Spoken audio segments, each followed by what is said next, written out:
It started as a normal morning in East Los Angeles. The city was barely waking when a low hum filled the air. Helicopters circling, police radios crackling, the distant echo of sirens bouncing off concrete walls. To the untrained eye, it looked like another gang sweep. But for those who knew the streets, this was something else, something bigger. That morning, the city was about to witness the unmasking of a criminal empire that had thrived in silence for over 6 decades. Behind prison bars and barrio corners, the Mexican Mafia, known as La M, ruled through fear, blood, and loyalty. Their word was law, their reach infinite. But even empires bleed. What began with one body in a quiet alley would unravel a network so deep, it blurred the line between inmates and enforcers, crime and government.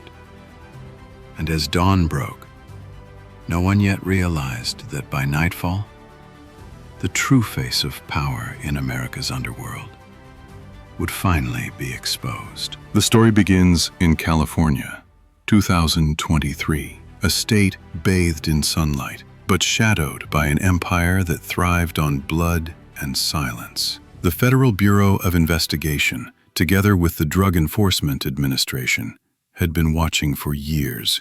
Every deal, every coded phone call, every tattoo told a story of a brotherhood that called itself La M, the Mexican Mafia. Born in the iron corridors of California's Duell Vocational Institution in 1957, La M began as a prison gang for protection, but protection soon turned to domination. From the inside, they built an empire, controlling drug routes, orchestrating murders, and collecting taxes from nearly every Latino street gang in the western United States. At the top sat Rudy Güero Madrigal, a man whose orders could travel through walls. His power didn't need territory. It was transmitted through fear, loyalty, and encrypted messages scribbled on pieces of paper small enough to hide inside a rosary. But power always attracts betrayal.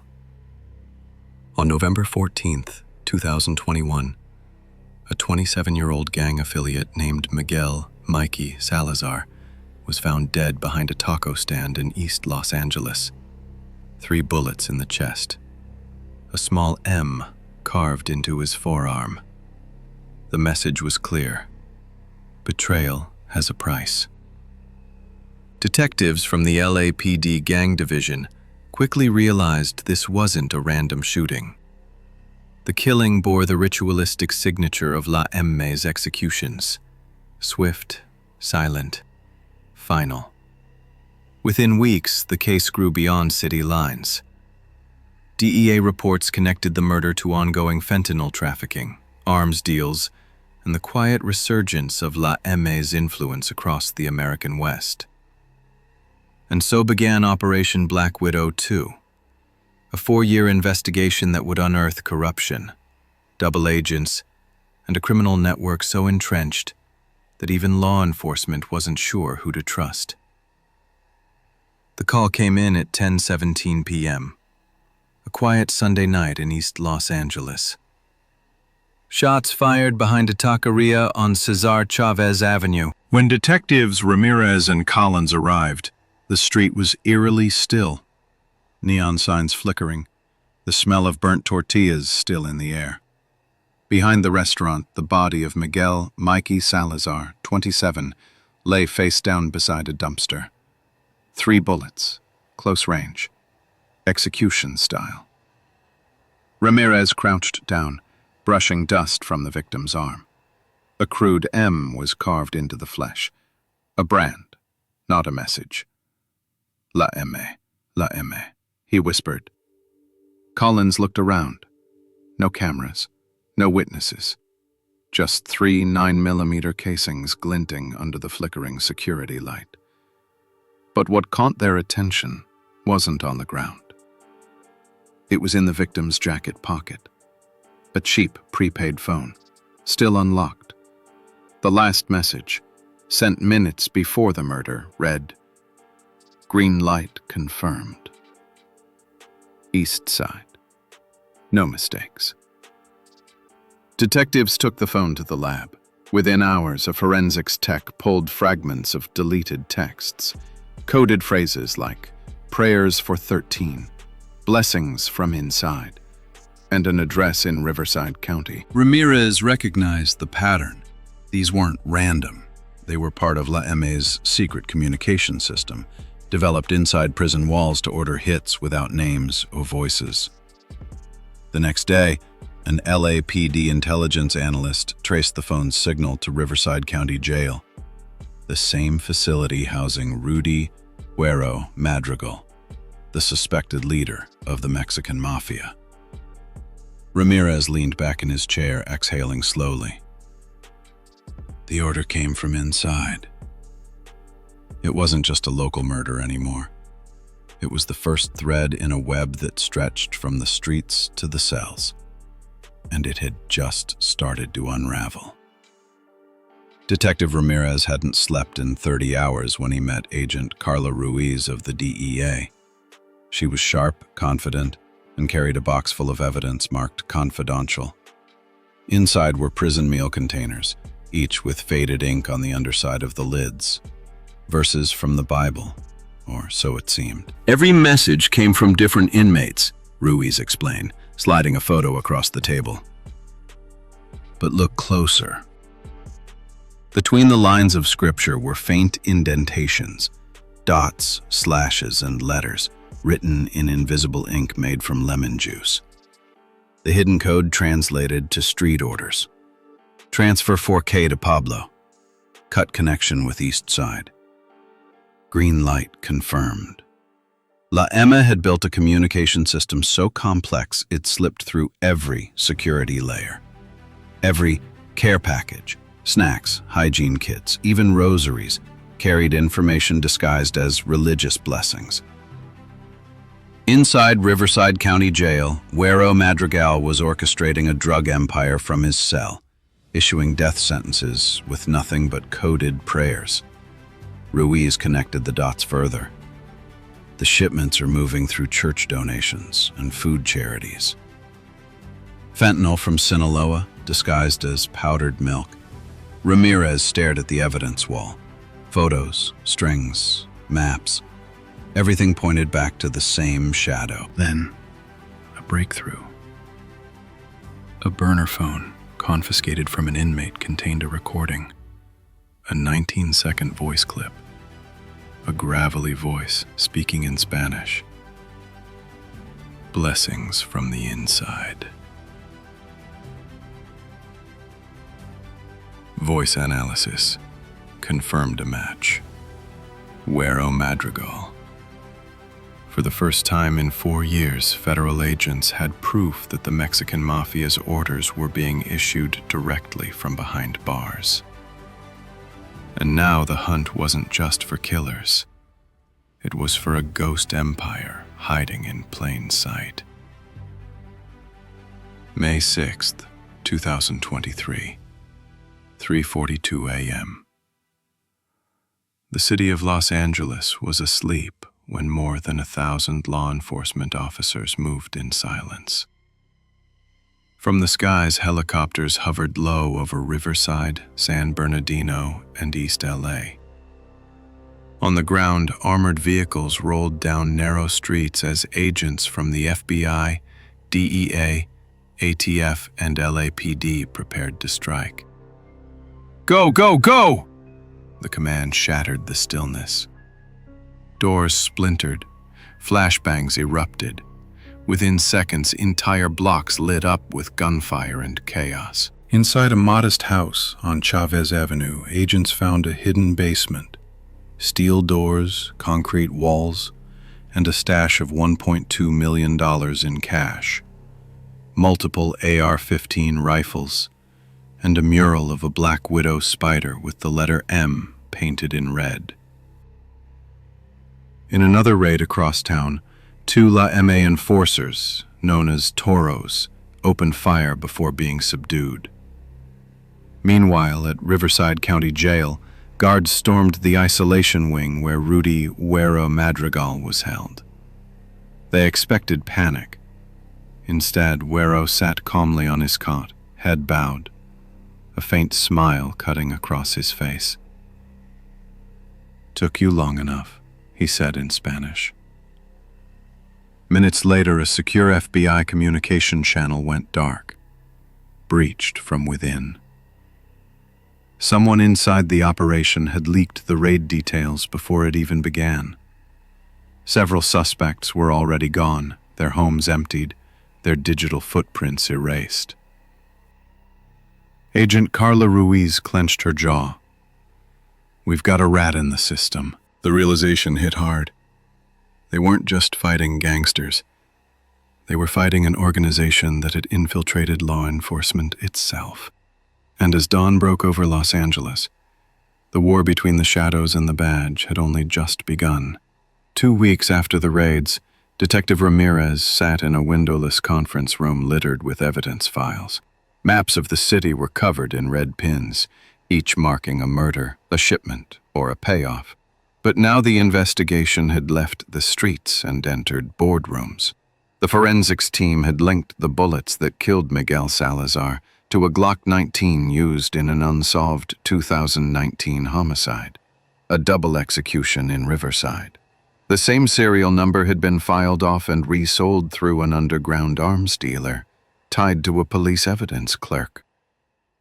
"Inside help," Ruiz muttered. "Always." Financial analysts traced millions of dollars moving through a chain of car washes, pawn shops, and taco trucks, all owned by shell companies registered under fake names. But what shocked everyone was the final destination, a series of crypto wallets routed through Belize and Panama, belonging to accounts linked to local politicians and a retired judge. The deeper they dug, the darker it became. A digital forensics sweep uncovered encrypted audio logs, fragments of phone calls between Güero Madrigal and a voice speaking Spanish with a northern Mexican accent. The DEA's language team confirmed it.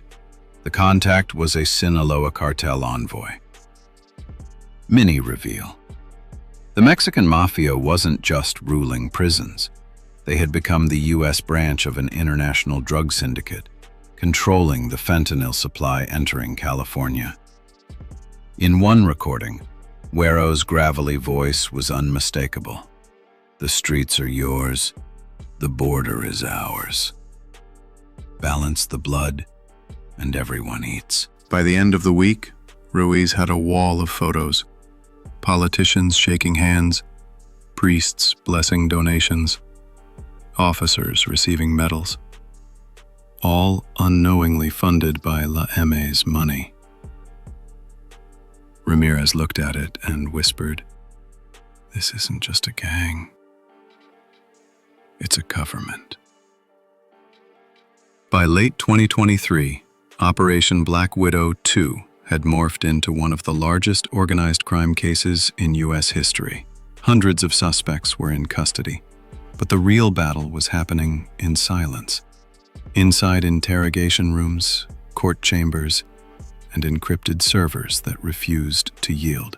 Detective Ramirez watched as stacks of evidence filled the federal court in downtown Los Angeles. Over 300 exhibits, ranging from phone intercepts to secret bank records, painted a portrait of an empire built on blood and fear. At the center sat Rudy Güero Madrigal, calm, dressed in a beige prison jumpsuit, his tattoos crawling up his neck like serpents. When the judge read the charges, racketeering, murder, drug trafficking, conspiracy, money laundering, he didn't blink. FBI agents revealed that La M had created a council of 5, senior lieutenants who acted as Madrigal's generals. Each ran specific territories, enforcing taxes and executing anyone who disobeyed. But one of them, under witness protection, agreed to testify. His codename, Santo. Santos' testimony shocked the courtroom. He described secret meetings in prison chapels, orders hidden inside family letters, and deals with Mexican cartels that traded drugs for weapons. La M doesn't die, he said. It just changes skin. Mini reveal. During cross-examination, defense lawyers attempted to dismiss Santos' claims until Ruiz presented a USB drive recovered from a confiscated phone. Inside was a 3-minute audio clip. Guero's voice negotiating with a cartel emissary about fentanyl shipments disguised as powdered milk for charity drives. The courtroom fell silent. One by one, the walls around Madrigal began to collapse. A former Riverside prison guard admitted under oath that he had smuggled in cell phones for $5,000 each, per order from his commanding officer. Another witness, a bank clerk, confessed to processing wire transfers for church donations that were actually cartel payments. By March 2024, the federal jury reached its verdict. Guero Madrigal and 10 of his top lieutenants were sentenced to life imprisonment without parole under the RICO Act. Dozens of lower-ranking members received sentences ranging from 15 to 40 years. Yet even as the verdict was read, Madrigal smiled, the same calm, knowing smile he wore during his arrest. "You can't cage an idea," he whispered to the guards escorting him away. Mini reveal.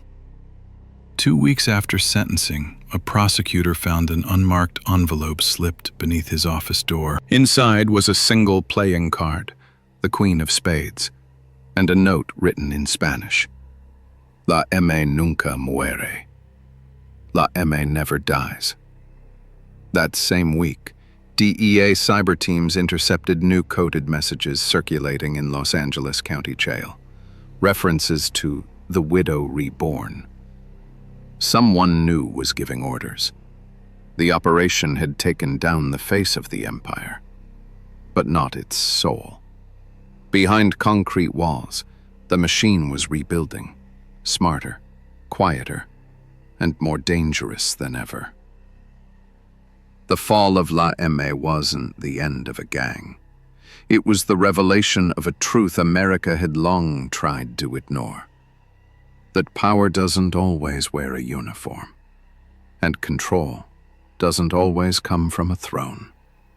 Sometimes it comes from a prison cell, whispered through concrete walls, and obeyed on the streets like gospel.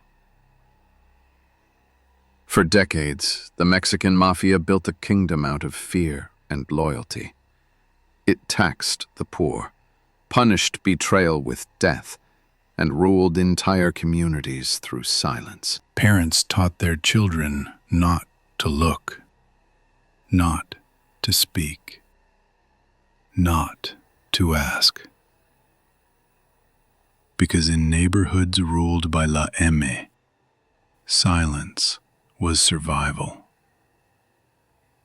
Detective Ramirez once said in an interview, "You can take away their guns, their money, even their leaders. But as long as fear lives in a community, the gang still breathes." His words echo a truth larger than any one case. That organized crime thrives not because of power, but because of apathy. And for every Guero Madrigal locked away, there's another young recruit somewhere, chasing the illusion of respect and belonging that La M promises, but never delivers. The lesson of this story isn't about crime. It's about choice. About the moments when we decide to look away, to stay quiet, to pretend it's not our problem. Because every time we do, we feed the next empire of fear. If you live in a place shadowed by gangs, Speak up. Report. Unite. Every voice that dares to break the silence chips away at their control. If you're listening to this story, remember, the walls that contain them were once built by the silence of people like us. Thank you for listening to Crimes That Shocked the World. Where are you tuning in from? Are you listening on your commute or in the quiet of your room late at night? Tell us what you think. What part of this story hit you the hardest? Drop a comment, share your thoughts, and help us expose the truth behind these crimes. Don't forget to like, share, and subscribe, because the more we talk about the darkness, the less power it has to hide.